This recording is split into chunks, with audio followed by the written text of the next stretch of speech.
Hello, and welcome to the sixth and final day of the 2021 Virtual Water Leaders Summit, coming to you from Milwaukee, Wisconsin. My name is Dean Amhouse, and I'm the President and CEO of the Water Council.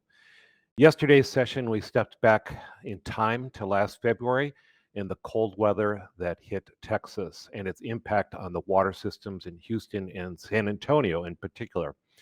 It was a jaw-dropping sequence of events that cascaded from one thing to the next. Carol Haddock from Houston Public Works described how her office had to not only deal with the impact of the water systems, but the added challenges of a wet freeze that hit the roads.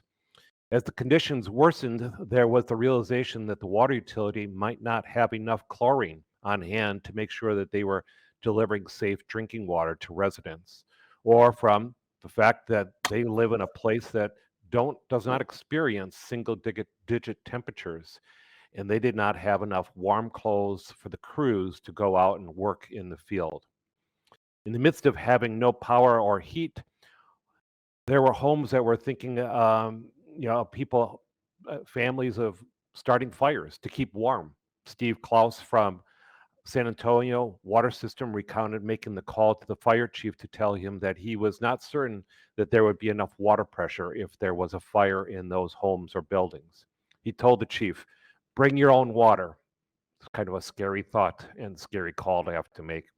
Steve also outlined the potential impact on the power plant and the very real possibility that the plant might not might have to be shut down because of no water. He said this became a perfect example of the energy water nexus. Looking back, both cities are now incorporating cold conditions into their emergency preparedness planning. To get a sense of what occurred last week, please read my blog on the Water Council website and stay tuned for another post very soon to recap this week's sessions. Helping make this summit possible is through the generous support of our presenting sponsors, A.O. Smith and Baird. Ecolab was the sponsor of the Water Warrior Award, and our water leaders included Badger Meter, Evoqua, Fund for Lake Michigan, MMSD's Milorganite, Molson Coors, Sloan, Watts Water, Wisconsin Economic Development Corporation, and Xylem. We could not have been able to produce this series of summit sessions without their very, very generous support. We really appreciate the assistance that they have provided. Before we get into the program, I will ask Marissa from SignalWire to provide a few housekeeping comments on using today's platform. Good morning, all. If you have any technical difficulties throughout today, please click on the question mark in the top right corner of your screen to speak with one of our support team members. And throughout the time you're with us today, the chat is in the bottom right of your corner. There's a little blue and pink bubble icon that you can click on and open the chat, put any questions, comments, anything you'd like to add in there. Thank you. Thank you, Marissa. As we've done with each of the sessions, at the beginning and at the end, we have shown pitch videos from our Brew 2.0 session that occurred in February.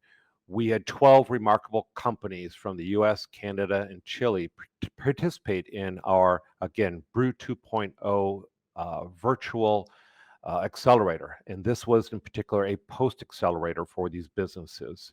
To learn more about the Brew 2.0, I ask you to look at our website and stay tuned for more information coming out this fall on how you as a company could apply for the next cohort that will occur in 2022. And for today's pitch video, I'd like to have you watch DiviRod, which I think is a company that's in particular related to the topic that we covered on Tuesday related to climate change. So if you'd like to start the DiviRod video. Living next to the water is amazing, but water can turn into a liability and have a major impact to your assets, properties, and infrastructure. Are you resilient to water risks? Our customers understand that the only way to mitigate huge economic losses from water risks is by understanding, anticipating, and planning for the unforeseen effects of water. Through data, we can increase our intelligence in how we face the more frequent water events. At DiviRod, we deliver data services to help with water risks in every form, from precipitation to snow, flooding events, and coastal management. My name is Javier Martí. I'm the CEO of DiviRod, and this is my formidable team. And together, we are creating a new data layer that augments anything available thus far. We are taking advantage of already existing satellites that constantly project energy towards the Earth. Our technology captures the reflections of that energy of anything water and generates the unique insights to help mitigate water risks. Our customers subscribe to our water information and data service products, which are both delivered in convenient forms. Our value proposition comes from the data and the convenience to have access to ground truth at the locations that matter to you. This is DiviRod.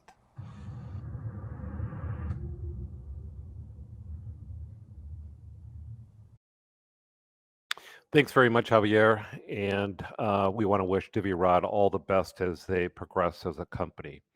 So let's turn to our program today, talking about well buildings. And so I'd like to introduce to you Matt Howard, the Vice President for Water Stewardship here at the Water Council, who is going to lead the session on this topic.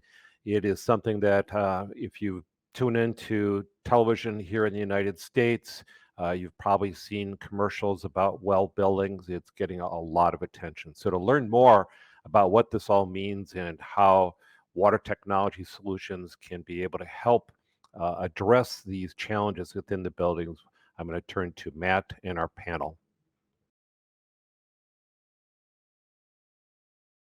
And good morning and good afternoon, everyone. Hopefully you're ready for our final day of our summit, our virtual Water Leaders Summit. It's always special to be able to bring it home, kind of wrap up the summit. It's been an amazing couple of weeks for us here at the Water Council in terms of the topics that we've been able to cover. As Dean mentioned, we're going to talk a little bit today about the well building standard. We're also going to talk a little bit about a different standard called the Alliance for Water Stewardship Standard. But before I get into all of that, the title of our panel today is Healthy Buildings, Healthy People. And I'm going to be joined in this panel by two of my colleagues, two of my friends I've really had an opportunity to get to know better over the course of the past couple of years. Rodolfo Perez, who is the Senior Director of Standard Development at the International Well Building Institute, and Patrick Boyle, Director of Corporate Sustainability at Sloan Valve Company. And thanks, gentlemen, to both of you for being here this morning.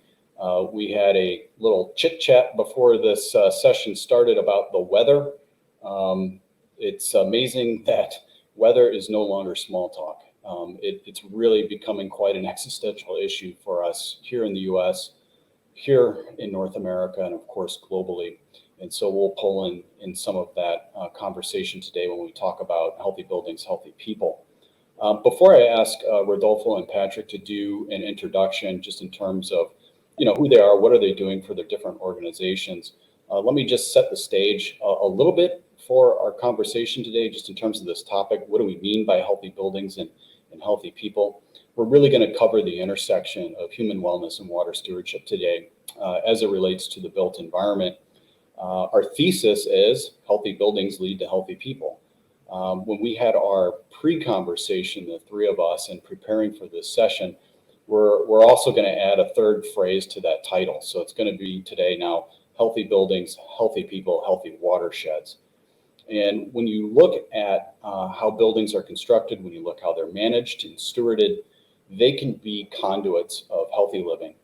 And through their existence, whether it's the materials that are used in their construction, whether it's the ongoing operation and maintenance, or the internal processes that are employed in managing those buildings, they can also help improve the surrounding watershed, the surrounding environment outside of their four walls. And so really, quite frankly, if we do it right, and I think this is going to be part of the conversation today, which is how do we do this the right way, buildings can be forces for good.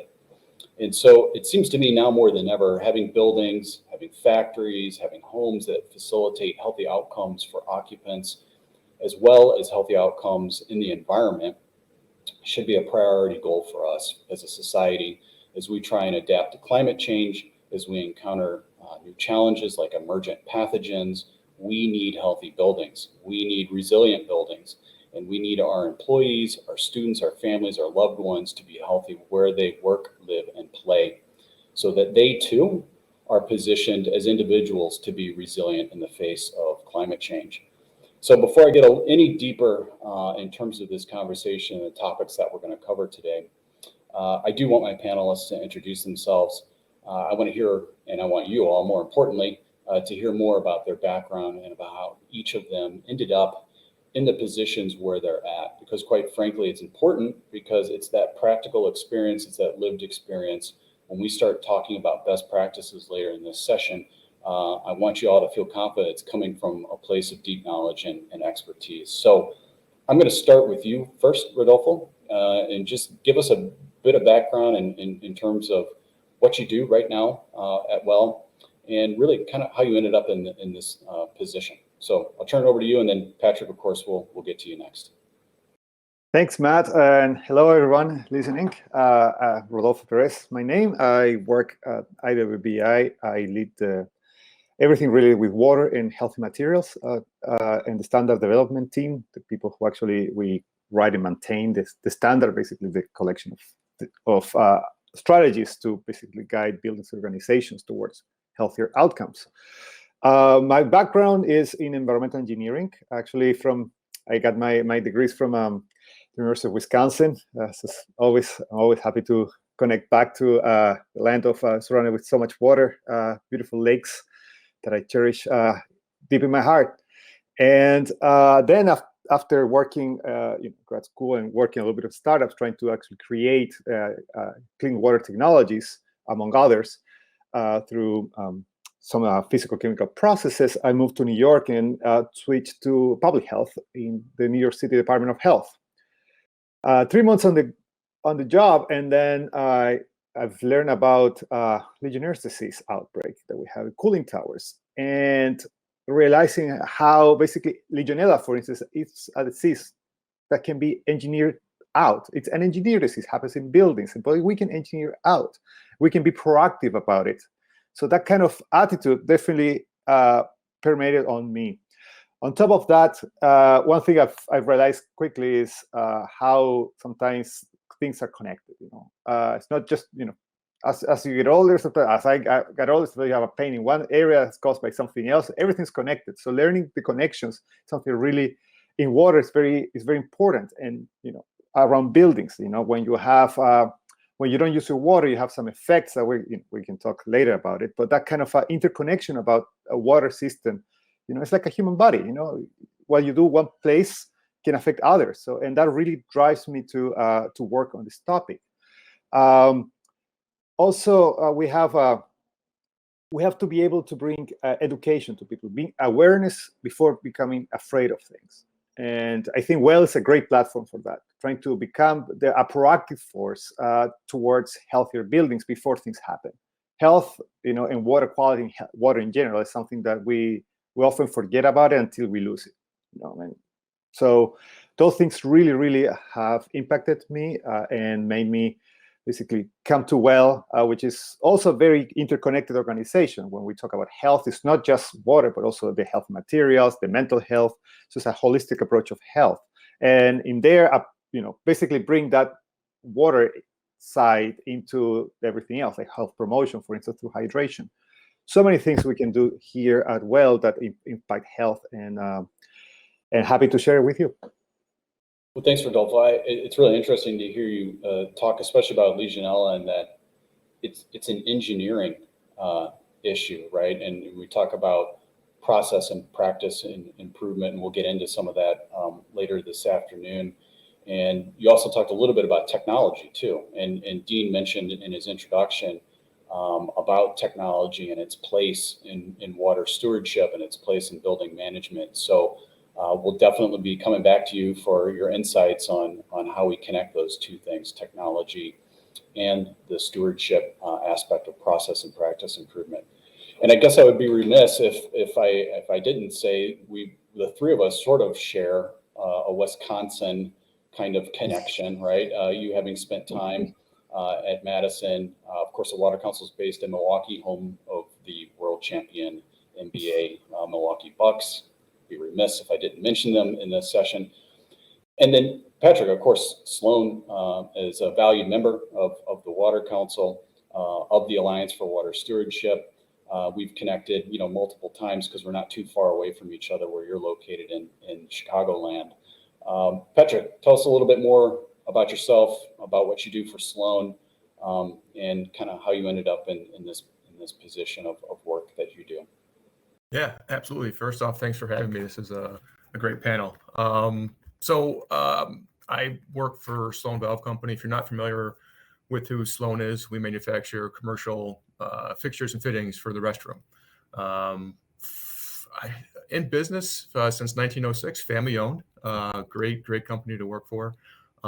It's been interesting. I've been with the company now for going on 11 years, and just in that time span, seeing how we've gone from being a company that provides products to help our stakeholders and other businesses and whatnot, help their buildings become more water efficient, and how that's really shifted towards helping them not just become more water efficient, but also helping their buildings become healthier as well. And we'll dive more into that here in a little bit. But so what I do at Sloan, I'm responsible for directing all of our programs to make all of our buildings and products more sustainable, which means a lot of different things, right? So currently working on programs to reduce our greenhouse gas emissions globally, working on helping our facilities get to zero landfill, which is a big challenge in some areas. Also working on our product transparencies, showing the world how we produce our products and the impacts that it has on the environment, and also on human health as well. One of the major things that I do is getting out to educate our stakeholders on all of that information that I just talked about. What does it mean to be a good water steward? How do we help your clients get their buildings become more water efficient, to use less potable water and try and reuse more reclaimed water on site? What does it mean to be a good water steward? How do we help your clients and our buildings become healthier? And what does that mean? So kind of wear a lot of different hats in the company, but all working towards the same goal, to make all our operations more sustainable and healthier as well. I currently chair the USGBC WETAG, Water Efficiency Technical Advisory Group. So we're responsible for maintaining and updating all the LEED water criteria credits, and looking forward to how does that evolve going forward, more from water efficiency to water stewardship. I also teach a class at Northwestern on water stewardship. And all of us, actually, we have another connection, Matt. We all sit together on the water advisory panel for WELL. So we do a lot, don't we? But it's all great stuff. It's all fun things. And kind of going back to how I got started in industry. So I graduated years ago with a degree in occupational safety and health, focused more on regulations, OSHA, EPA, all that fun stuff. And my thought process really took a turn one day when I was walking home with my son. He was in kindergarten. He's now a junior high school. So it kind of shows you how long ago that was. We're walking home, and it was still that point in time in his life when he wanted to hold my hand walking around in public, which was great. But he broke away from me, and he started picking up trash and garbage from the bushes. And as a parent, you're like, oh, wait, whoa, stop. What are you doing there? And he looked at me and said, Dad, I'm trying to save the earth. We got to recycle and do good things to help the earth. And that was my light bulb moment. Like, I really got to start doing something a little more than just making sure that we comply with OSHA and EPA. So that's when I really started to look more into what can I do to really help advance my company to become a better corporate steward. So that's my story. Thanks, Patrick. Appreciate hearing that background. I was looking, of course, at your bio, before we had our conversation today, and you're holding back on us a little bit. You also are a home brewer, and I brew beer at home as well, and I know Rodolfo drinks beer, so we've got yet another sort of connection here amongst the three of us. And as you know, beer and food and beverage production is water intensive, and when I started, this true story, when I started doing home brewing, I don't even want to tell you how long ago it was, but I was just so aware of how water intensive it was, just how much water goes into the brewing process, both in terms of the product itself, but in cleaning, right? Prep time. And then you expand out and you look at food and beverage. And so, it's water's everywhere in our life, right? And it's up to us within this profession, those of you that are on the conference this morning, to really get out there and start spreading the word about both water technology and water stewardship, and really how it's applicable across the board, multiple sectors. It's not just food and beverage. In fact, we're talking about buildings today. And I think a lot of times when it comes to commercial office buildings in particular, we don't spend a whole lot of time thinking about how water intensive those buildings are or can be. And sometimes we overlook things which may be somewhat obvious, which is looking at the footprint, the impervious surface area of a building, and how that may impact runoff, and how that may impact stormwater management and mitigation. And so I kind of feel like before Well came onto the scene, and of course, I'm not going to steal any of your thunder, Rodolfo, you're going to tell us about Well in a little bit, but before Well kind of came onto the scene, we were just kind of focusing on that envelope. And so again, today, looking at the thesis of our panel, healthy buildings, healthy people, healthy watershed, go back to that comment I made earlier, buildings can really be forces for good. So let's try and keep that thought in mind today as we have our conversation around Well and even the Alliance for Water Stewardship. And so in a minute, Rodolfo and Patrick are going to go back to you two. You're going to kind of give us some trend lines in terms of what's happening in the built environment and building management. We're going to touch on COVID, of course, because that's had a profound impact on how we work, where we work, how we go to school, where we go to school, all that stuff. And of course, it relates directly to human health and wellness. And so, just kind of picking up on that thread a little bit, I hope the past 18 months have really demonstrated conclusively to all of us the importance of human health and wellness, and the fact that readily available access to safe water, sanitation, and hygiene or WASH is critical for healthy communities. It's critical for healthy businesses, and it's critical for healthy economies, right? We can't sort of separate these issues. It's not like there's water stewardship and healthy humans and healthy buildings over here, and then there's like this thing called the economy. And there's this other thing over here, it's climate.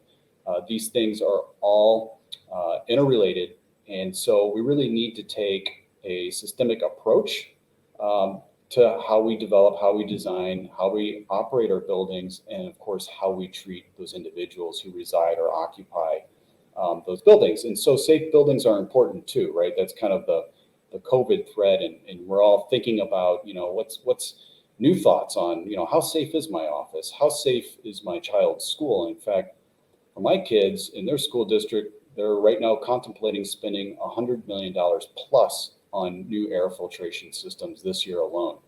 And so, that is being replicated across schools, universities, and of course, places of business. And so the other sort of thread here is we know that water matters. And in fact, we've heard that repeatedly over the course of the summit over the past couple of weeks. I wrote a quote down here from one of our previous speakers over the past couple of days. Water is having a moment. And that's true. And it presents both challenges and opportunities, whether you're overseeing a standard like Rodolfo, or you're overseeing manufacturing operations and a brand like Patrick is.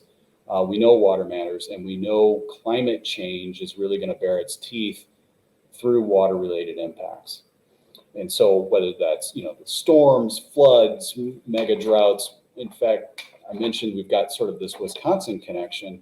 believe it or not, Wisconsin itself, at least the southern portion of the state, is currently in a drought. And so we've been thinking a lot, of course, about the West. 95% of the West by landmass is experiencing drought. Lake Mead, Lake Powell are at their lowest levels ever. I could go on and on.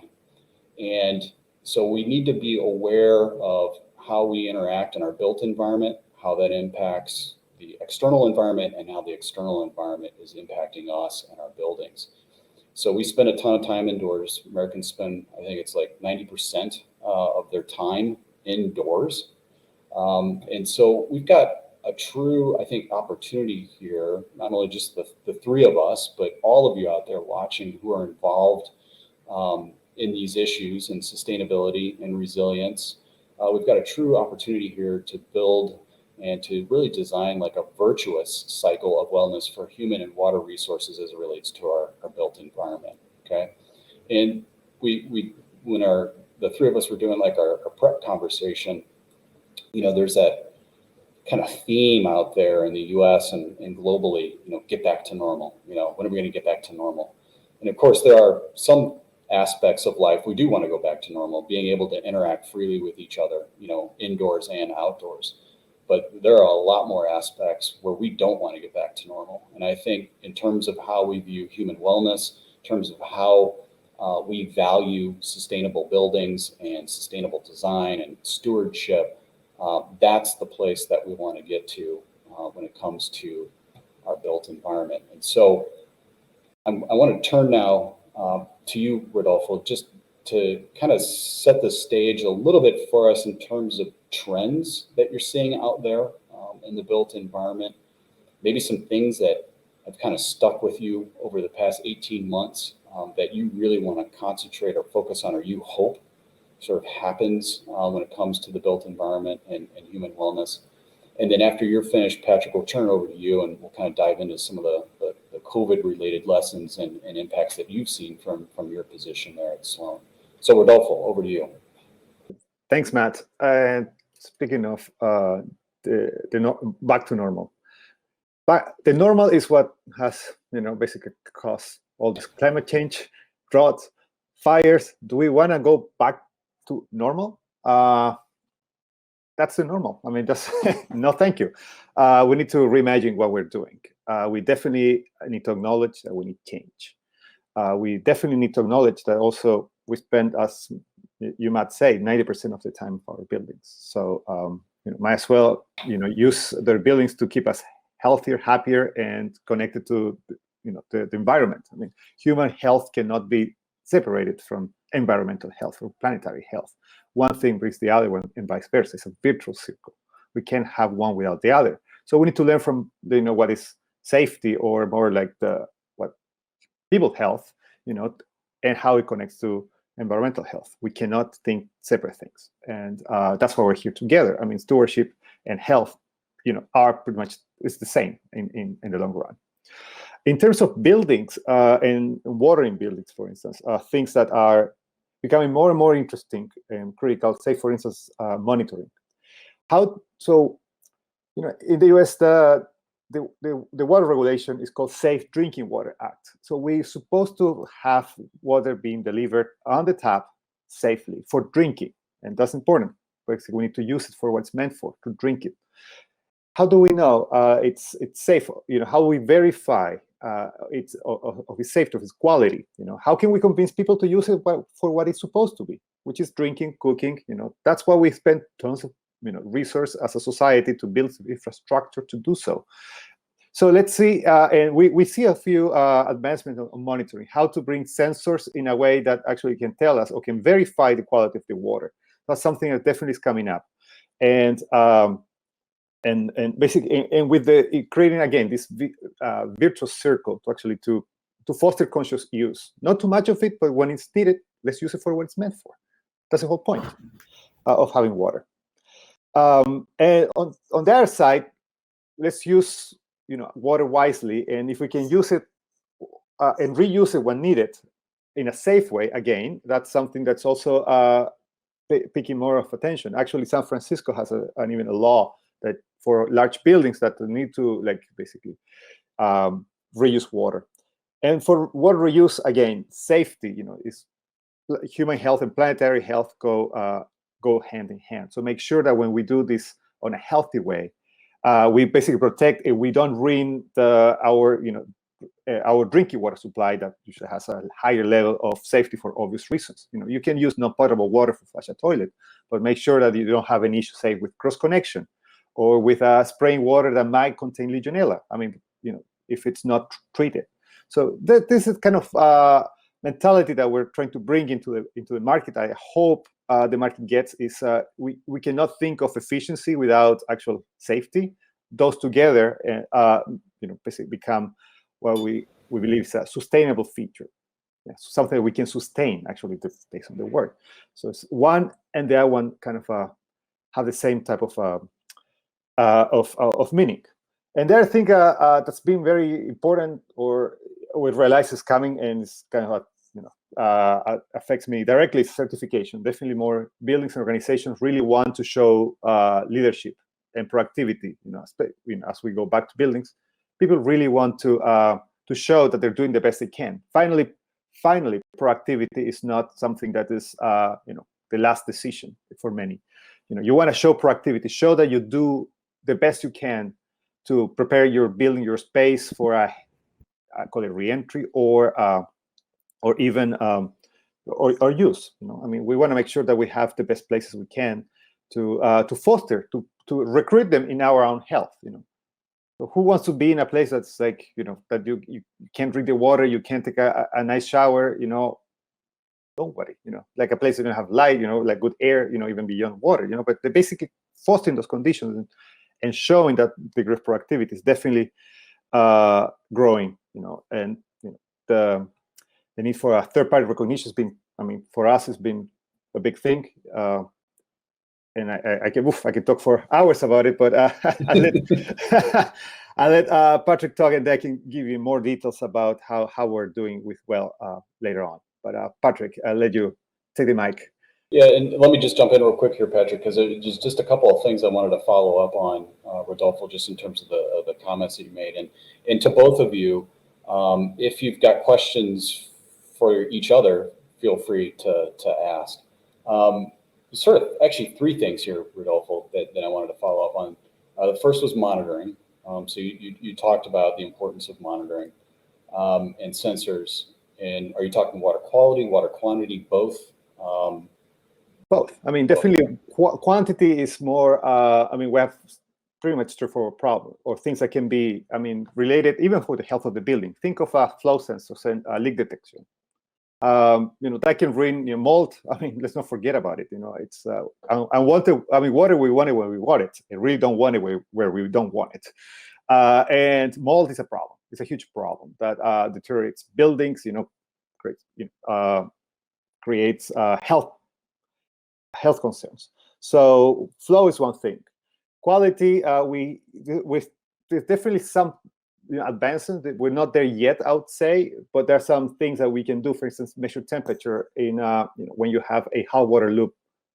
Critical for or key thing to actually reduce Legionella risk, for instance. Do you know that your hot water loop is at the right temperature? You can do that, and definitely more consciousness on that end. So yeah. Little things that have a lot, and stagnation. Probably Patrick can talk more about it too. Just one more quick follow-up, because it kind of what you just mentioned there about safety. You kind of mentioned efficiency and safety. Is there a tension between efficiency and safety within a building and human health, or is there a smart way that those two things can work together? And I guess where I'm going with this question, when we think about water stewardship, we talk a lot about water conservation and water efficiency, and depending on what industry you're in, and depending on how efficient you do get, you may end up having regulatory issues on the back end because of how concentrated, the solids or the pollutants have now gotten in terms of your effluent. And so now you're kind of getting into water quality issues as you've essentially solved a water quantity issue. So I'm wondering, is there some sort of a tension in buildings between striving for efficiency and striving for safety? I think one of the biggest issues, is is over designing sometimes in buildings. Something I talked to our folks that work in plumbing area, water advocacy, and definitely when you think about water quality and microbiologic protection, for instance, you have a large pipe of water, you're gonna you put some chlorine, and if you put a small faucet that is water sense, what might end up happening is that water that is in the pipe might sit for too long there, which means you're going to lose the residual. It might actually lose the microbiological protection that it's been offered to. So in order to get both, you need to marry design with operations and be very not to overdo it. Design the over design is over. Let's put it that way. I mean, that era needs to be over. We need to design for what we need and be conscious about it. And because if you have pipes that are lower diameter, then you can actually run the flow that is appropriate for water sense fixtures. So that's how that's kind of like the point of equilibrium. It's like think of one while thinking of the other. The problem, again, that's the beauty of well that kind of drives me here. It's like when we need to put things together. Problems are not usually isolated. One thing brings to the other. So that's that would be my example for how to proceed on that. That's great, Rodolfo. I like the phrase "design for what we need." Patrick, so we just talked a little bit about safety, and I asked you to just come prepared to give us some lessons learned, some thoughts that you had just in terms of your experience, very broad experience on the sustainability space, about COVID and kind of how we're going to reposition ourselves as employers, as employees, as residents, kind of coming out of this whole COVID pandemic, hopefully soon. So I'll turn it over to you for those thoughts. Yeah, no, thanks, Matt. It's been an interesting, 15, 18 months here, hasn't it? I mean, there was really no playbook for how to react to shutting buildings down. So there was, I think, a mad scramble to figure out how to do it safely. And then, the next step, how do we bring people back into those office spaces and into those schools? I think initially when the buildings were shut down, there wasn't that focus on, that building's lifeblood system, the plumbing system.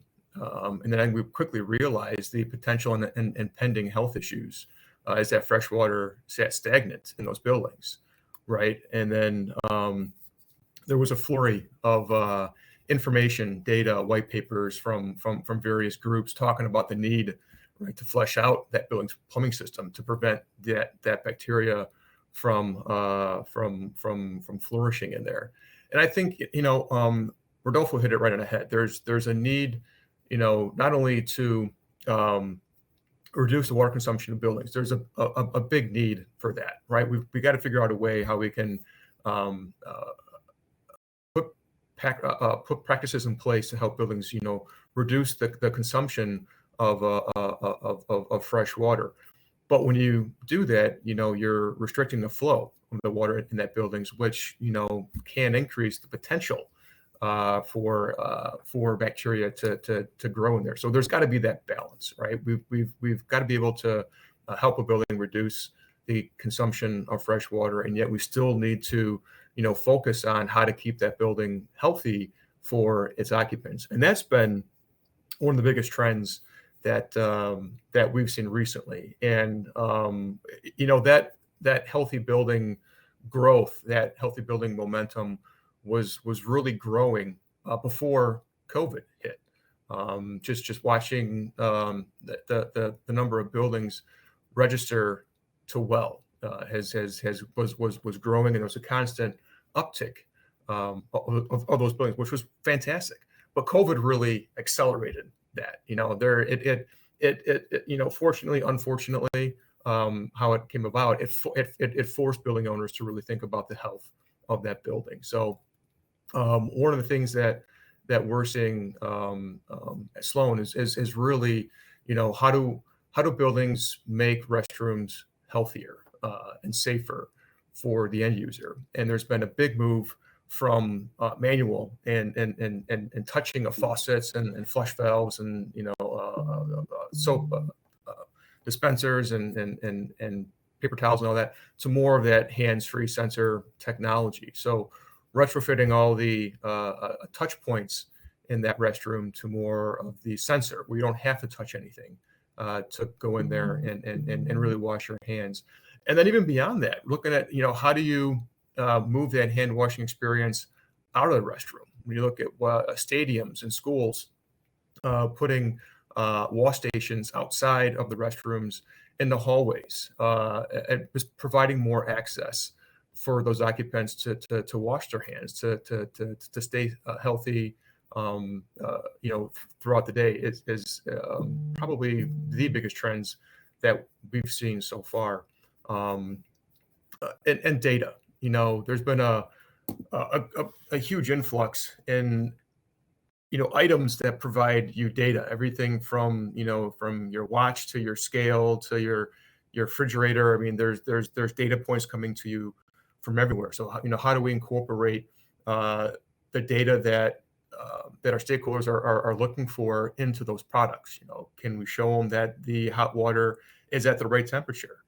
Can we show them eventually someday that the water that they're about to wash their hands with is safe, without having to sample it, take it out to a lab, have it tested, so on and so forth. I mean, that's kind of long-term stuff here, but that's kind of what we're seeing on our end is the trends recently grown out of the past 15, 18 months.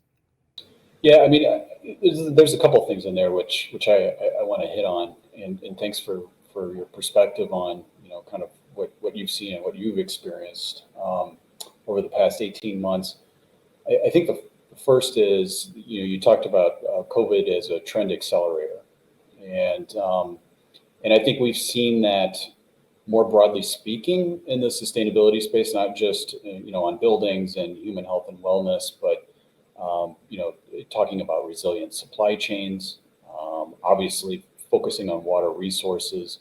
I mean, fortunately for a vast majority of Americans, they do have access to safe water, sanitation, and hygiene. We all know about the hand washing thing, how critically important that is in general, and certainly during a pandemic. And so I guess my question back to you, Patrick, in terms of trend acceleration is, what do you think that after sort of this pandemic hopefully recedes, that will kind of lose momentum on some of these things, or have we kind of reached a tipping point in terms of accelerating some of these trends which you identified? Good question. I think the momentum's always been moving towards touch-free technology. It's been growing prior to COVID, and we have a very hard time keeping sensor products in stock right now. So you talk about the resilience of your supply chain. That's been, I think, challenging for a lot of people recently, but trying to keep sensor faucets on the shelf has been challenging.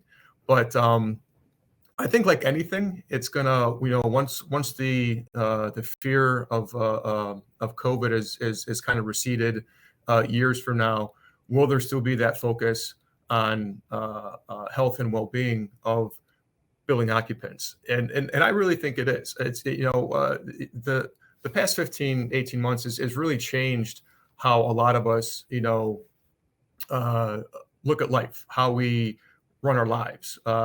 It's been 18 months of a new norm, and we talked about earlier. Do we want to go back to the old normal? And no, this is going to be the new normal going forward, and it's needed. I think as you continue to look forward, especially with the younger folks, whether it's kids, Gen Z, whatever, coming out of schools, they're going to be focused on this going forward. So I don't see the health and well-being trend going anywhere. So, I mean, it's good to hear you say that. I truly hope, that you're right in terms of that. Unfortunately, I think sometimes we have short memories when it comes to, in natural and other types of disasters. But But again, I think it's up to us, not just the three of us, but again, people in our profession, people who are watching us today, to ensure, that the new normal is better, is restorative, as compared to the old normal. You mentioned another thing too that I just wanted to ask you about a little bit, because this theme was something that Charles picked up on yesterday in his conversation with a couple of individuals from municipalities in Texas who had to deal with the deep freeze, and of course had all kinds of problems resulting from that in terms of water systems and the grid, et cetera. And they mentioned there was no playbook for that deep freeze in Texas, single digit temperatures, et cetera. And you just mentioned there's no playbook for, just shutting buildings down, shutting down an economy, having buildings just sort of sit there and building systems sit there. Are you seeing, and this is really maybe a question to you too, Rodolfo, to both of you, are you seeing a movement around a new playbook that really anticipates some of these challenges with, again, whether it's, emergent pathogens, whether it's, increasing frequency of flooding or storms or whatever? Are you seeing a kind of a quote unquote new playbook starting to be developed in terms of, building, how we view buildings, how we view their operations? And that question's to either of you. Yeah, Patrick, go ahead. No, you have to. Looking at how the climate is changing and shifting. We had this conversation earlier today before we started this panel today about how it just doesn't rain anymore. There's no thunderstorms. It's always severe weather. I mean, I remember growing up, it was that you could count on rain every so often, and the grass was green and things were great. Nowadays, it seems like it just doesn't rain. It storms. High winds, torrential rains, flooding. At least around here, I know my house. I've been in my house now for 14 years. We've flooded about 5 or 6 times around here, and that never happened before. So you've really got to kind of look at, being able to handle and manage any type of event, whether it's at your operation, whether it's within your building or within your supply chain. Because if your supply chain is affected by climate change, natural events, whether it's floods or droughts or whatever, you got to prepare for that. So there's definitely been a wider look at how your business operates, trying to incorporate, just because, in years past, we never had to worry about drought or flooding. We need to start taking that into account nowadays, just as that climate shifts and things change. I mean, you mentioned, who would have thought that, Texas would have been in a deep freeze and put them in that dire water state that they were earlier this year. So it's important, to see what happens, learn from that, and then act on it going forward. Yeah, that's great. And I think Rodolfo, I'll turn it over to you just to respond to that, but I'm going to modify your previous statement in terms of design for what we need. We'll keep that design for what we need and also design for resilience, right? In terms of our systems. We definitely need resilience. Yeah. That's part, that's one of the needs. Basically, we need when we scope buildings, I think we need to think of what could happen is definitely larger. Also, buildings are living things. Something that I like to say, because the pipes are kind of like the blood of a building. The water pipes, and we need to make sure that we have plans, like contingency plans. Emergency preparedness has to involve that. Like, what can we do if we need to abandon a building, if we need to vacate? Where's the location of our critical infrastructure? Things like that definitely are being shaped with those extreme weather events, pandemic. We don't know what's next, but there's something's going to happen. I mean, nature is a sobering reminder that we can be. I mean, we should better play with nature instead of trying to beat it, because we're always going to lose in the long run. So might as well try to understand it and go with it, and make sure that we plan for it. Yeah, I mean, and I like that metaphor. Buildings as living things, and to a certain extent, not to a certain extent, in the same way, a watershed or an ecosystem, is a living thing. And when we're reminded of that, and we use that mindset when it comes to managing that resource, then we'll sort of take on a stewardship aspect to that. It's an asset that really needs to be stewarded, that building, that factory, that facility, that farm.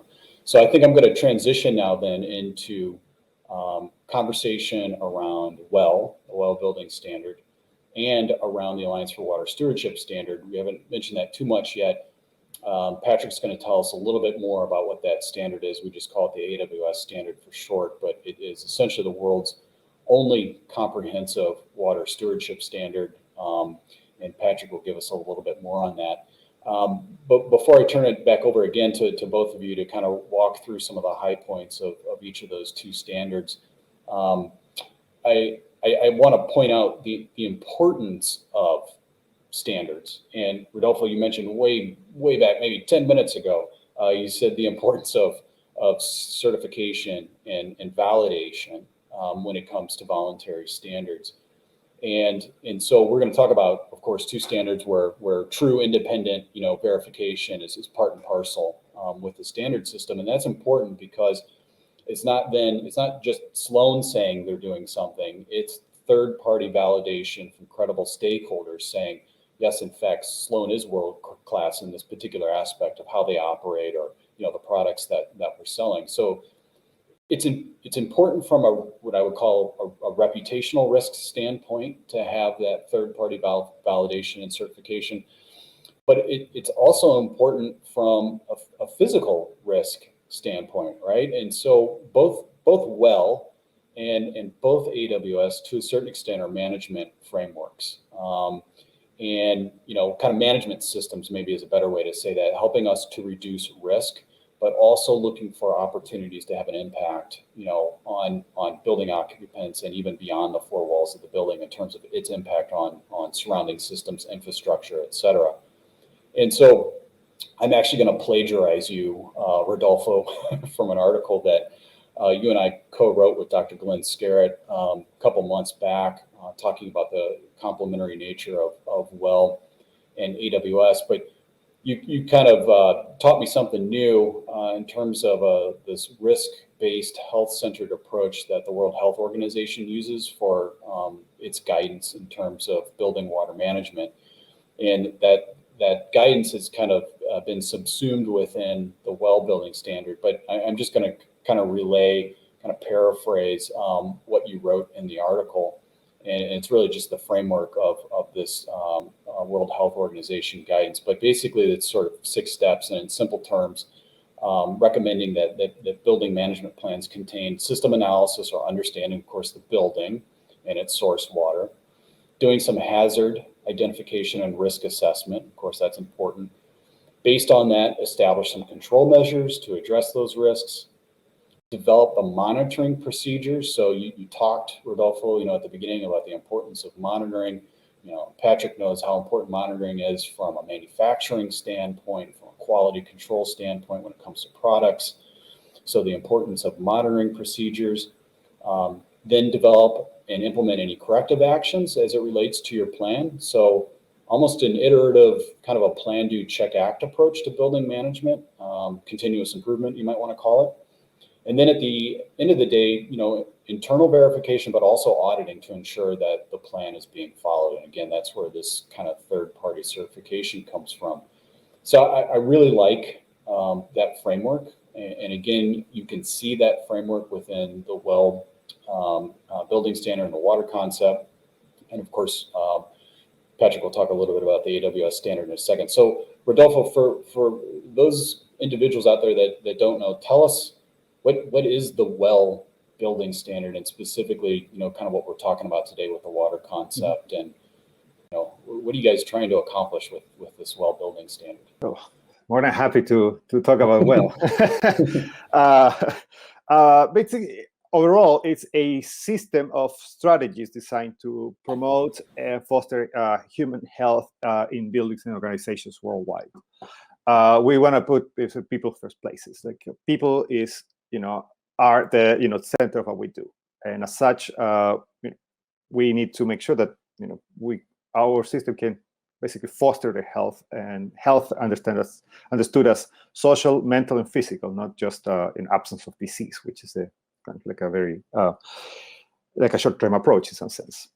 And as such, we have a certification, well, V2, divided into what we call 10 concepts, one of them being water, in which we divide kind of like our approach of health, the food we eat, the air we breathe, the thermal comfort, mental health, community health.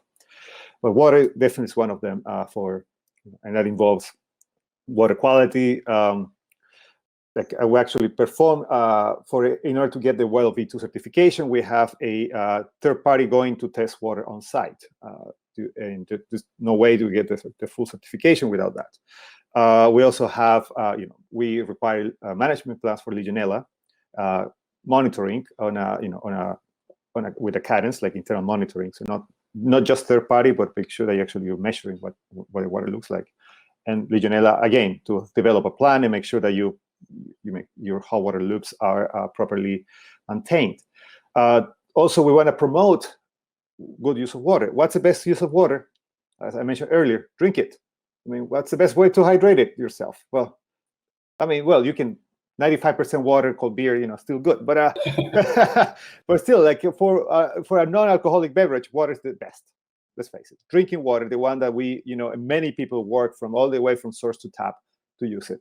Might as well use it, and as such, as I said earlier, if you use it, you keep your pipes, running, which water is meant to flow. It's not meant to be stagnant. That's the way it works in nature. That's the way it works in buildings. So make sure we use it for what it's meant for, and what makes us actually healthier. And of course, we have the moisture protection, moisture management in buildings, as I mentioned, leak protection, and safety in non-potable water reuse, as well as more water and sanitation. Something that something that Patrick mentioned regarding the touchless fixtures. I mean, fomites. There's a reason why. I mean, fomites was an issue with COVID at the beginning that kind of like wind down. But there's a reason why it became an issue, because there are a lot of things that get transmitted to fomites. The experience of hand washing, it needs to be as basic. I mean, it's good to be as touchless as possible, because you reduce the impact of potential bugs that from someone's hands to then to someone else's wash hands and up in someone's mouth. So I mean, that problem has happened before, and it might keep happening. So I mean, things have not changed that much in that sense. I mean, they're just more evident now with COVID. Also, we have a subset of what is the WELL Health Safety Rating, which is the one that you might have seen on TV. And it's mainly focused on operations. In the case of water, it entails hand washing, entails Legionella management, and water monitoring on site. And that's basically and definitely I can tell people are paying attention. We are registering like over 1 million, between 1 to 2 million square feet a day.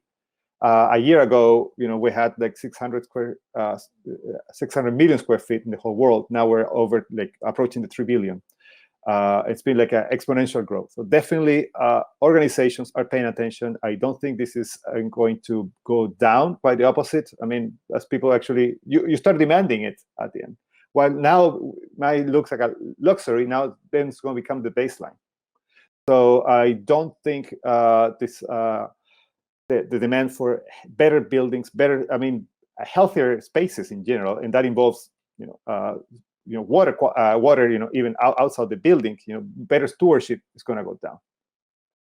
Yeah, I mean, you're exactly right. I mean, the demand for healthier spaces is only going to increase. That's an amazing statistic, to me, in terms of 1 to 2 million, square feet of built space being registered every day for the WELL building standard.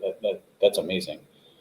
Patrick, before I ask you to kind of run through the AWS standard real quick, I just want to remind the audience that there's a chat box on the lower right-hand corner of the screen, a little, I guess, blue and pink sort of chat box there. If you've got questions for us, there's already some questions coming in. Go ahead and put those in the chat box, and as we kind of wrap this conversation up, and in a few minutes, we'll start hitting some of those questions. All right, Patrick. So you're a practitioner when it comes to the AWS standard, and a leader in your sector in that regard. So why don't you just kind of give us a 30,000-foot overview of the AWS standard, and then basically, because you've used it, tell us a little bit about, some of the outcomes and what it's meant for Sloan in terms of that AWS certification. Yeah, well, let me start with the Alliance for Water Stewardship itself, the group that actually created the standard. So they're headquartered in Edinburgh, Scotland, formed in, I want to say, 2008. And the group's made up of, it's a multi-stakeholder network, right? It's NGOs, private companies, public companies, and service providers as well. And the Alliance for Water Stewardship, they act as the manager of this global system and the custodian of the standard and its processes. So much like the IWBI administers the well standard, very, very similar to how our friends at the Water Council administer the Alliance for Water Stewardship standard here in North America. One of the things that I like about the Alliance is they've got a great mission, right? Let me see if I can figure it out. To ignite and nurture leadership and credible water stewardship. So they're looking to really remove anybody who claims to be a good water steward. Really, they're just greenwashing. They're saying that they're a good water steward, but they're not really proving that they're good water stewards. And the standard really provides that piece that you need to really show that you walk the walk and you talk the talk. So, but they're looking at this value of fresh water across several different platforms. It's not just the environmental side. Okay, they're looking at the social side, the cultural side, the economic side as well. So it's really this true holistic view of water stewardship. And you keep hearing this term, water stewardship. What does it mean? Well, they define good water stewardship as the use of fresh water that is, socially equitable, environmentally sustainable, and economically beneficial. So again, it's hitting on all these different points, and this is critical by really you have to engage stakeholders, and you got to move beyond just the fence line of your operation and really start looking at the entire water basin. And I think that's a unique aspect of this standard. It's not just focused on what you're doing inside your facility. You're looking at the entire water basin that you operate in. And that's important because it forces you to look beyond that property line, because water flows off your property, right, and has the potential to impact others downstream. So the standard itself, it's a tactical framework, I'll say, and it really outlines a series of actions, criteria, and then these indicators for managing water at the site level, and how water should be stewarded beyond the boundaries of your site at well. So, the goal of the standard really is to encourage the continual improvement towards achieving best practices. And the standard has these 5 key outcomes, right? And I think we've kind of touched on a few of these already. So water balance is one, water quality is another one, good water governance is also important. The healthy status of important water-related areas. These are, water features that are on or around your facility that, if they're impaired, could have a big impact on the local area there. And then, of course, wash. We've got to be constantly reminded and focus on wash in our areas. But the nice thing about the standard, it can be applied by any site, anywhere in the world. It's not focused strictly on North America. The way the criteria was written, it provides the criteria and indicators, this framework for business to really understand their water use at their site and within the context of the watershed that they also operate in. So it's a pretty healthy and stout standard, but the whole process really starts by gathering information to really understand the freshwater challenges, the freshwater risks, and what those opportunities may be at that site as well. So I think I mentioned already that it requires you to reach out to stakeholders, groups locally around where you're trying to get your site certified. And that's really to engage with them, to really talk about any shared challenges. And the idea is to engage those folks to really start working together on how you can, try and work towards mitigating those challenges. So, and all this really kind of lays the groundwork for the creation of a site-specific water stewardship plan. It's kind of your Bible, which you work from. And the idea is to work with that, review it often, and then try and improve that your freshwater use on site. But pretty much simply put, the standard really presents this management system approach to really trying to mitigate water risk and then capture that water value as well. So it was an experience for us at Sloan. We been working on this at our Franklin Park operation, and it's been very rewarding. As a water stewardship professional, it's not really talked about a lot. It's always been, the focus has always been about energy. How can companies reduce energy? But there's been this growing momentum across the globe about increasing awareness of good water stewardship. So when I was reaching out to our stakeholders locally, there was a lot of interest about the standard. What is it? And not only just talking about the shared water challenges that we encounter in those risks, it was also about teaching them about the standard, and then they became aware about it, and we're doing more research on it. So for us, it was a great experience. We learned the need to really get out and educate people on what it means to be a good water steward, and that seems to be a shared challenge within quite a few of our stakeholders. And then it just I think it's not just with Sloan, but globally, the need to address water quality. As you look at the increasing amount of storms that we have and all that stormwater runoff and all that flowing into streams, rivers, creeks, lakes, just the need to really be good water stewards and be more aware of that water quality flowing off your property line. So, and then water efficiency. Sloan's been doing it since 1906, and how do we continue to improve and increase water efficiency of buildings, and yet still push forward the health and well-being of that building as well, which we talked about earlier, starting to be a challenge as water flows are more restrictive, trying to keep that water flowing through that building. And but it's a great experience. I would highly recommend any businesses or schools or any building that uses water.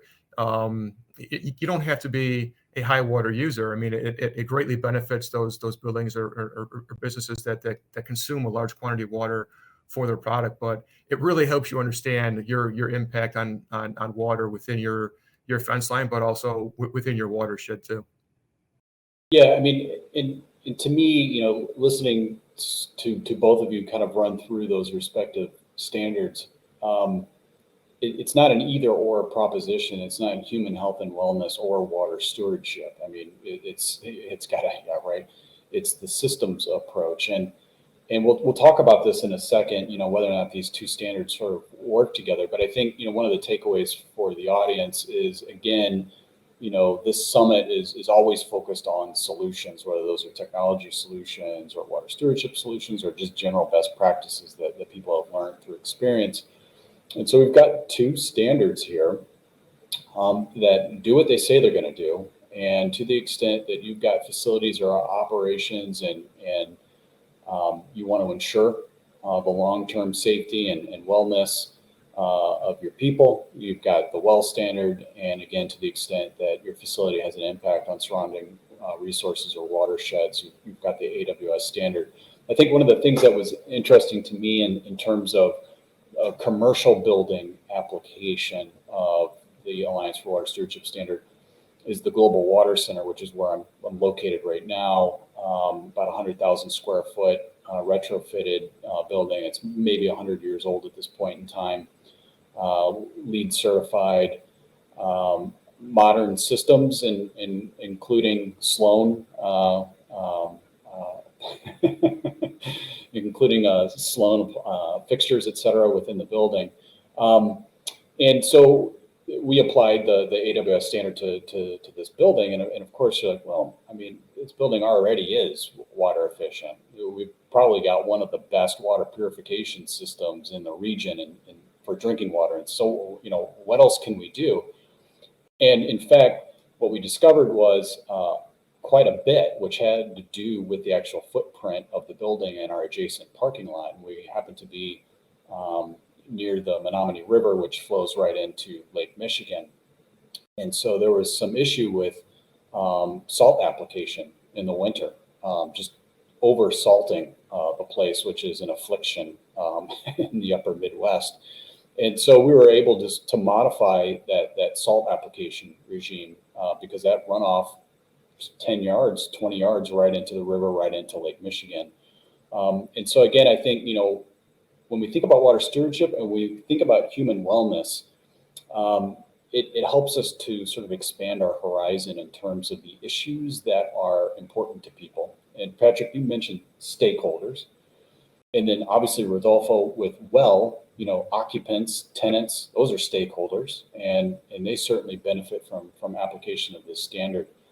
So from a stakeholder perspective, is it possible then to really apply both of these standards at the same time, or at least to apply framework or lessons from both standards in a single place? And I know you've got stakeholders like decision makers and, you know, your accountants, et cetera, within a business, and who may say you can only do one standard, you know, you can only do this standard this year, and maybe you can try applying the standard in your facility next year. How do stakeholders impact? We'll start with you, Patrick, and then we'll go back to Rodolfo. How do stakeholders impact your decision making in terms of how you're focusing on certain sustainability issues, and then ultimately, okay, we need to get some verification in terms of what you're doing? Is that something you do in general? Is that something you just did for the AWS standard? Just tell me a little bit more about the importance of stakeholders as it relates to Sloan. Yeah. So when we look at our stakeholders, you know, it's not only just, you know, the folks inside Sloan who run, manage, operate, you know, write the checks every day for how we keep going forward. We're also looking at, you know, our customers. You know, what are they looking for? You know, when you look at Sloan, you know, we're not the only, you know, group out there that produces commercial fixtures and fittings for the restroom. So, you know, what's going to separate us from the others? And, you know, trying to set that standard and put our best foot forward to show that, you know, that we are good water stewards, that we are a good corporate citizen of the environment. And when you look at why we put well in place, it's because it was important to us. You know, we've always been known as the company that provides products to help, you know, our stakeholders and our customers, clients reduce their water footprints. So it's important for us to show that, you know, not only can we produce products that help you become water efficient, it's also, you know, how can we become more water efficient, more aware of our water footprint and our impacts of using water within our building, and then how does that water flow off our property and impact others downstream. So for us, it was, you know, primarily about being a leader in this space, showing that, you know, we can do this, that we can learn from it, and that we're going to take those lessons that we learned and act upon it, and just keep pushing forward to make sure that we're still known as good water stewards, and keep pushing that envelope forward for others to hopefully follow as well, and put the standard in place at their businesses. And Rodolfo, I mean, again, it is about stakeholders. Oh yeah. Oh yeah. I mean, that's the whole point of the system, isn't it? Yeah. I mean, from let's think of our one of my pet peeves, Legionella pneumophila. you have a system where you withdraw water. You don't clean it. You don't do anything. You grow Legionnaires. You spend a lot of money, just money. Pure. So let's think of the counters. Just clean up the system, like disinfecting. Let alone overuse of harsh chemicals that basically we're going to destroy or we're going to contribute to deterioration of the watershed. So, and you're basically putting all the pieces together. Now, think of, it's not only the money, it's the reputation of the company. It's the financial statements of the company, and it's if you're proactive, and you basically in the long run save money. So don't be penny wise and pound foolish. And that's kind of like the fundamentality. I mean, health and sustainability and stewardship go hand in hand. I mean, stewardship basically how to treat the water, and in health, like basically use it properly and safely. So they have to go hand in hand. And in terms of who else, not only the user, not only the accountants, now even financial statements. I mean, if you show proactivity, definitely you have ESG reporting. We need to put the H in the ESG somewhere between the E and the S. Put the health, bringing the materiality, and sensors are pretty good at that. Like show that actually these buildings are healthier, and that actually create a healthier economy in the long run. So it's definitely important on those sense, on the financial. People come to us just to ask us for basically align with the sustainable development goals, for instance, help them, to how to provide better access to quality water, sanitation, for instance. So there's definitely the stakeholders, not only the building occupants, let alone when you want to do talent attraction, retention. Definitely it's a privilege for that. I mean, you want a healthier building definitely is going to keep people around, especially now. Have people return to buildings. What else? The good stewardship. The branding. Definitely helps to have this kind of a certification and being, as Patrick said, like a good corporate citizen. In a real estate, in a residential real estate, definitely for the people investing, gives you better return for investment. You can charge more for a better space because it's worth more. Literally, it's worth more for the users. They're going to be healthier. They're going to spend less time being sick, probably. So the benefits are, in terms of stakeholders go above and beyond. They can be more and more as we progress. They'll be more and more quantifiable and basically and financially reportable. But also the intangibles still existing that are driving us to where we are. Yeah, I'm glad that you sort of brought up this point around ESG, and I'm going to touch on that in a second. I want to tie a bow on the stakeholder conversation. It's critically important, when you think about businesses, whether you're own a real estate portfolio, you're a building manager, whether you're Sloan and you've got manufacturing, production, you've got brands. Stakeholders, a lot of times have been treated as sort of, I've got to do it. It's not something I'm looking forward to in terms of engaging stakeholders and trying to understand, what their concerns are, what their perceptions are of what we're doing. But it goes back to our original thread of our conversation around climate and resilience. Stakeholders have intel on local context and situation and risk, which can impact your operations. Stakeholders can have leads in terms of technology or solutions that can impact and improve the way you operate and how you run your business. So to the audience, as you're going out and you're thinking about solutions, et cetera, to some of the issues that you may be facing where you live and work, don't forget the importance of stakeholder engagement. It can certainly improve your issue radar, your risk radar, and ultimately help you solve some of those problems that are vexing you at night. I want to conclude our conversation just touching on ESG, since you brought it up, Rodolfo. We have spent a couple of sessions over the course of the past 2 weeks of this summit on ESG, environmental social governance factors. Basically, you could just think about sustainability issues in general, but ESG is really a sort of a lens through which investors, asset managers are looking to invest and reward company action and performance on those range of factors.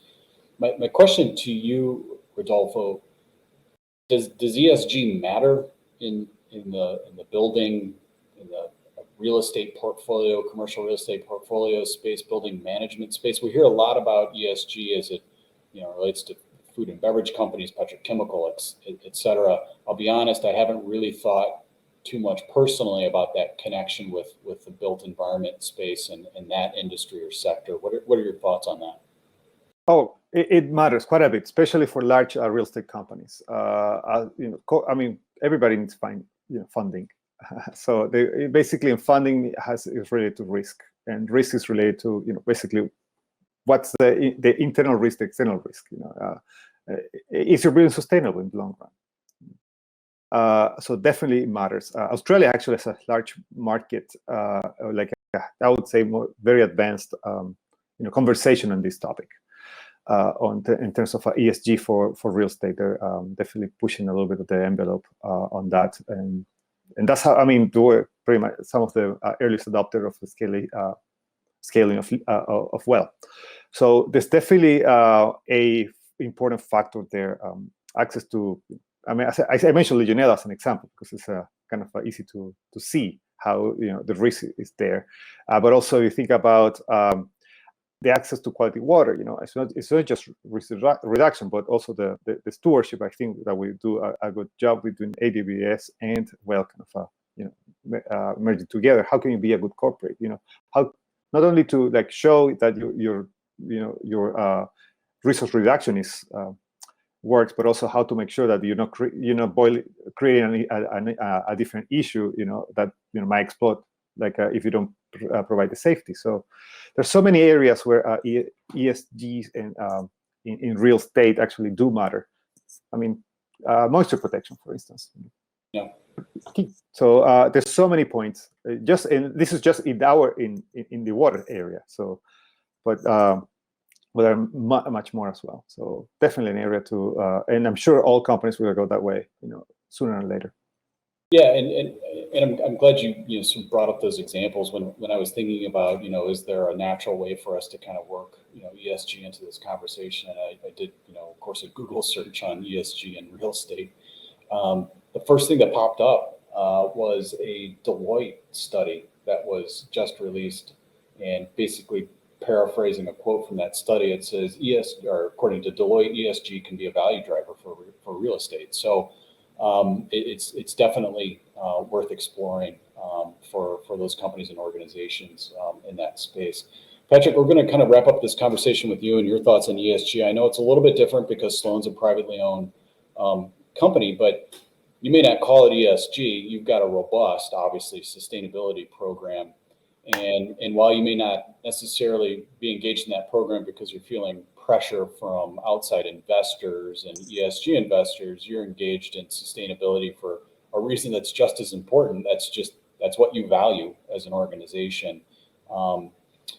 But being a private company and just sort of maybe looking at what you're seeing out there in your supply chain, my sense is whether you're private or publicly owned, at some point in time, you're going to start getting customer surveys. You're going to start getting asked some questions about what you're doing on ESG factors. Again, you may just call those, your sustainability program. But I'm wondering if you could just touch a little bit on that phenomenon of ESG and whether or not you see in the future it potentially having an impact, maybe not so much on Sloan, but at least on privately owned companies that are in someone else's supply chain who's getting asked a lot of questions from investors about ESG. Yeah, no, spot on, Matt. Being a privately held company, there's some information that ownership doesn't want to get out there, rightfully so. But at the same point in time, it's important for us to tell our story. Right. We're doing so many great things internally at Sloan. We need to have that mechanism to get all that information out to stakeholders, to those who are asking for that information. So when you look at we mentioned already about retaining young talent. You know, they're asking these questions. They want to know who they're going to work for. You know, are you a good corporate steward? Are you trying to reduce your greenhouse gas emissions? Are you working towards zero landfill? Water is now becoming a part of that conversation as well, just because, you know, you see more and more information about the droughts out west, the flooding that we're seeing around here. You know, what are we doing to try and, you know, ensure that we're a good, responsible steward of fresh water? So there's definitely a growing need to disclose what you're doing. It may not be a full blown out, you know, GRI report, but you're seeing more and more private companies disclose exactly what they're doing. So they might not put out a full blown report. There may be kind of pieces here and there on websites and whatnot, but we are getting those questions. So we do get those surveys already from large potential customers asking, what are you doing in this arena? What are you doing on this topic? How are you treating this? So it's definitely growing. It's becoming more and more important, and it's one of those pieces of data that you need to have in order to win projects nowadays. Well, I couldn't agree with you more, obviously, and again, you know, ESG as a theme and a driver for action on water stewardship, and certainly human health and wellness. I mean, the whole social aspect of ESG, and maybe throwing in an H there. So, Rodolfo, you should author an article on ESG and H, or whatever you want to call it. So I'm going to give you guys, here's your 1 minute warning. I'm going to ask each of you in about a minute for closing thoughts. I'll start with you, Rodolfo, so you won't be surprised when I go to you first. While they think of their closing thoughts in terms of our conversation today, again, just a reminder to the audience, if you got questions, put it in the chat box. It looks like there's a bunch of questions over there. I think we'll have about maybe 5 or so minutes for questions. Before I started off camera, Dean said I could do whatever I wanted to do in this session, so I'll just take over. So we'll get to a few questions in a minute, but just in terms of my concluding thoughts, first of all, I want to thank both of you for being on the panel. You just great insights. You know, we've taken buildings for granted. We've taken drinking water for granted. We've even taken our employees, right, for granted, and you know, and even individuals that are even closer to us than that. And I think over the past 18 months, hopefully it's repositioned us to get to a better normal, and a place where our buildings lead to healthy people and healthy watersheds. We can no longer ignore these issues. We've got to address them head on, and I hope that momentum maintains around healthy people, healthy buildings, healthy watersheds, even as hopefully this pandemic sort of fades into the background sooner rather than later.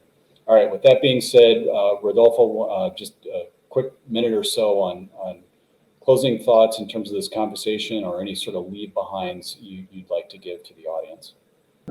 Well, thank you, Matt, for the invitation, and the Water Council for organizing this, and you know, the audience for participating. And in terms of, going back to my first idea of interconnection, you know, we're all, you know, our bodies are interconnected, our buildings are interconnected, our society is interconnected, and we cannot forget that. And also, let's try to play with it. I mean, be with nature in a way that it makes sense. Be with it, you know, interact with each other in a way that actually we are aware of our surroundings.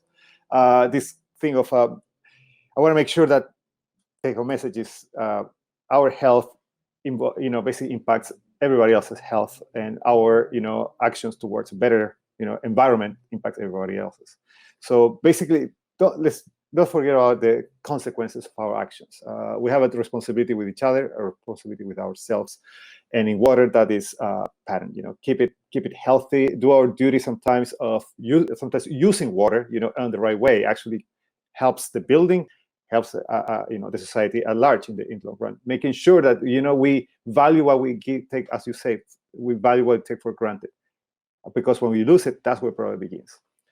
So yeah, let's enjoy life the way it is, basically, and value what really needs to be valued, which is the very basics, And water is definitely 70% of us. So yeah. Thanks, Rodolfo. Patrick, your sort of closing thoughts here. Yeah. Again, thanks for having me. It's been a great discussion. Hopefully, the audience is getting some value out of all this that we're talking about today. But it's my closing thoughts. Just thinking about going forward. Water is finally starting to get the attention that it deserves. Right, even here in the Midwest. I mean, living here in Chicago, next to one of the world's largest surface freshwater sources. It's hard to get people to really buy into the fact that we need to start, being good water stewards. When you look at how people perceive water here in the Midwest compared to out West, two completely different viewpoints. So, but looking at, water resilience, looking at water health, looking at water stewardship, on site and even off site, talking more holistically, outside of your fence line, more inside your water basin, more down your supply chain. I mean, it's really becoming an important topic, which it needs to be. So my final thought is more of a question or a challenge to the audience today listening in. What are you doing outside of your circles or outside of your sandbox to help promote this, to help educate others on the importance of good water stewardship, on the importance of healthy water and water resilience? We need to keep pushing this topic forward. It's just something that we can't sit here and talk amongst our groups, in these sessions. We all know what's going on, but what can we do to educate others that may not be as aware as of what's going on as we are? Yeah, I mean, the time for action is long gone. We have got to act. We just can't, there's no more delays and excuses. You're exactly right. Thanks, Patrick. Okay, I think I'm going to take two questions. It looks like I've got a couple questions here. It looks roughly like one for Patrick and maybe one for Rodolfo. There's one here from some guy named Charles Fishman. Hi, Charles. Charles wants to know, Rodolfo, if you're hearing from people about the challenge of reopening buildings and returning to work. And I guess I should say, you're based in New York City. And so there's been a lot of, ink spilled in the press about, the decline of the city because of COVID and empty buildings and, all these, leased space that's not being filled. What have you heard in terms of the reopening and the push to get people back into offices? Have you heard of firsthand about some of these challenges? Oh, plenty. I mean, that's one of the reasons why we start with the health safety rating, and that basically dropped the company to the exponential growth that we're facing right now. Is definitely buildings need that kind of guidance, or at least show proactivity on that. In terms of water stagnation, I think IWBI, American Water Works Association, put some guidance on that, because it's even for water research, it's like extended stagnation. It's been a relatively new topic. I mean, we knew a few things about stagnation, lack of residual, but how much and what's the right guidance is just coming out on how to get there from the water side. So that's kind of like and if you think about it, air, I mean, you can maintain the HVAC system, so we have a long conversation there. But water is something absolutely new in terms of what happens. I mean, Legionella, there are some cases associated with reopening that's not being thought of, and probably the cases might pick up a little bit. But overall, yes, there's a lot of worry. Also, doing the proactive work, the homework before letting people in is very important. Make sure that your water system tests your water. How do you know your water? Your water is of the same quality that's on the main. It's been running. Test it. So there are things that we're asking people through the well health safety rating to think about even before reopening the building. So there's definitely some guidance out there. There's definitely understanding that we don't know everything for many reasons, because of the nature of COVID and the nature of this sudden, emptying buildings. But we definitely that's our kind of cup of tea, like helping buildings to get back to where, not to where they were, but to a better place. Thanks, Rodolfo. Patrick, this is going to be the last question I'm going to take just in the interest of time. So I apologize to those of you that have submitted questions and we can't get to them. But Patrick, there's a question around the relationship, or is there a relationship between the sustainability office and whoever is responsible, for innovation, kind of R&D, whatever, within. And it doesn't necessarily, you don't necessarily need to speak to Sloan, but just in general, in terms of what you're seeing out there in your profession, is there a relationship, between those two offices? And if there isn't, shouldn't there be?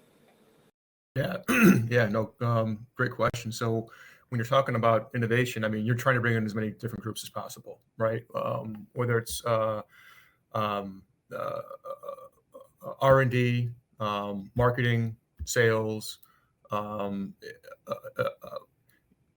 and safety. I mean, it's all part of this group, trying to think outside the box. If you have just a couple of groups talking about, well, what's the next evolution of our product? You're going to be sitting there, putting out products that, people have seen for the most part. But when you get different people in a room that look at the product and industry through a different lens, it really helps, sustain and kind of foster that creative process. And that's where you really start to see innovation. And then don't forget about the people who use your products, people who work on your products. I mean, that's where you get a lot of good information. Is, oh, you got a great product, but I wish it did this, or could it do that? Looking at that, and then looking at what's happening out in industry at that time. What's the hot button topics going on right now? Looking forward, I mean, there's we talked about health wellness. Will it cool off? I don't think so. We're looking at ways to really innovate how our products can attribute and help buildings become more healthier, and just some really cool stuff going on. But yeah, there's multiple different people involved in that process. Like I said, you got to have those different thoughts, those different views through different lenses to really help accelerate that creative process. Excellent. Thanks, Patrick. So, I'm just going to summarize and say, sustainability leads to innovation. And again, they're not disconnected, they're interdisciplinary. You gotta combine them both. All right. I think that's it for our session on healthy buildings, healthy people, healthy watersheds. Again, I want to thank Patrick and Rodolfo for joining us here virtually, and hopefully all of you have got some things that you can take away from this in terms of solutions and best practices. So for now, we're signing off as a panel, and I'm going to turn it back over to Dean and the team running the summit session. Thanks all. Great. Thanks very much, Matt, for a great discussion between Patrick and Rodolfo. I did have actually a good takeaway from the conversation. I try to always condense these things down to something that I can, sort of describe it in a very simple terms. And it's a comment that Rodolfo made about really starting to think of this as living buildings. And each of us with our own living building being our selves, and thinking the fact that we go to the doctor and we meet with our general doctor and he does an assessment of our overall health. I see that's what Rodolfo's doing with the Well Building program. And then when we need that specialist that to be able to fix our bodies in a certain way, we need somebody who's got the training and the expertise and the knowledge and the equipment to be able to fix our bodies. And that's really a lot of the work that Patrick does and his team at Sloan and all the water technology companies to come in and make these buildings to be healthy and, again, productive. So I'm going to take that term of a living building and really use that a lot more in the future. So as we wrap up our program, we want to close with our last Brew 2.0 panel or pitch from our post-accelerator program. And to close out our session is going to be EcoSpheres. And so, Nick, if you can go ahead and start that video. Hello, everyone. Our company is EcoSpheres, and we build innovation that cleans the world. At EcoSpheres, we imagine a world where every person has access to clean water, clean food, and clean air. Our mission at EcoSpheres is to protect human health and the environment by ushering in the carbonless future of environmental remediation. We accomplish this vision and mission by building clean technology systems that will eliminate toxins from the environment without the use of incineration. Today, the only way to get rid of contaminated soil or sediment would be to dig and haul it to either a landfill or incinerator. It would take over 5,000 trucks to transport 100,000 tons of contaminated media for disposal. Not only are landfills and incinerators costly for our clients, but it's destructive to the environment as well. And it generates over 150,000 tons of greenhouse gas emissions in the process. There must be a better way. Our solution is able to extract just the toxins from contaminated media and then concentrate it down to a single barrel. Once we've concentrated just the toxins, we apply a green destruction method to eliminate the contaminants forever without putting wildlife, people, and communities at risk. So what needs to be cleaned up from contaminated land and waterways? Well, 94% of America's waterways are contaminated. And per an EPA study, it shows that PCBs as well as the other persistent toxic chemicals are in 94% of those waterways. It's not just a US problem, but it's a truly global problem as well. Unfortunately, PCB stockpiles are laden throughout the entire world, and the Stockholm Convention requires 200 parties to phase out the use of PCB and equipment by 2025 and ensure elimination by 2028. Unfortunately, 83% of those global PCBs and stockpiled oil remains to be eliminated. So this represents a fantastic opportunity. It's a multi-billion-dollar opportunity, not only US, but globally. There has got to be a better way of eliminating PCBs and persistent toxins from the environment without landfilling and incineration, and there is. Enter EcoSpheres. EcoSpheres, we design and develop green technologies that can extract persistent toxins from soil, sediment, and water like a sponge and destroy them permanently utilizing non-combustion and non-thermal processes. Our technologies are patented, more effective, better for the environment, less expensive to implement, and eliminates contamination permanently while reducing CO2 emissions by up to 90%. Our co-founding team has 60 plus years of combined experience in environmental analytical chemistry, government relations, as well as mechanical, aerospace, and environmental engineering consulting. And we also have proven founder entrepreneurial experience as we've led previous companies. Our team is uniquely well-resourced to grow and scale our company's business model. We're super excited with the traction we've generated across major market segments, including federal and state agencies, including commercial clients spanning multiple industries and segments in ports, as well as international projects. Our company is poised to scale via implementation partnerships we've also developed with engineering consulting groups. Our typical client or project opportunity starts with a treatability study, and it's performed under lab conditions. Once we prove that via lab skill, it then follows onto a pilot demonstration on site. After demonstrating the technology on site and we get the results that we seek, clients and projects now mature to full-scale deployment phases, and this lasts on many years on large financial budgets as well as healthy gross margins. What we're seeking in terms of EcoSpheres, what we're seeking is client partners that have PCB, dioxin, or persistent toxins that impact soil, sediment, or water.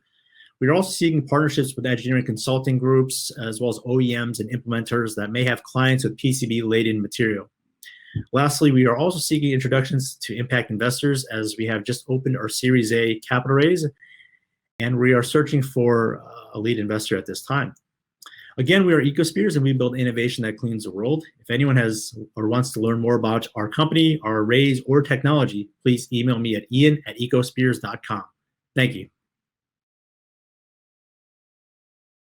Thanks very much, Ian, and good luck and best wishes to EcoSpheres going forward in the future. Again, part of our Brew 2.0 program. If you want to learn more about the program, check out our website, and coming this fall, we will have the announcement of applications for our next cohort. So that closes out the 2021 Virtual Water Leaders Summit.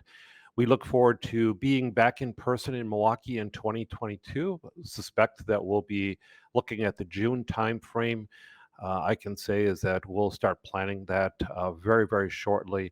And we hope that you can all join us in Milwaukee for really, again, another great session of thought leaders being brought together and really talking about what we consider some of the future topics going forward. I want to have a big shout out to Charles Fishman, who has been our moderator for several years, conducted several sessions this year as well.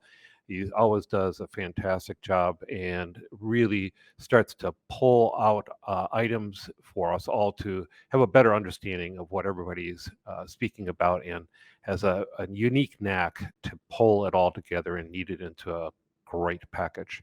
So thank you very much to all of you for listening in over these 6 days, and a special appreciation to A.O. Smith and Baird as our presenting sponsors of this year's summit. And with that, I will sign off and look forward to seeing you very soon in Milwaukee. And if not before, not too far in a distance during our next summit next year. Thanks. Bye.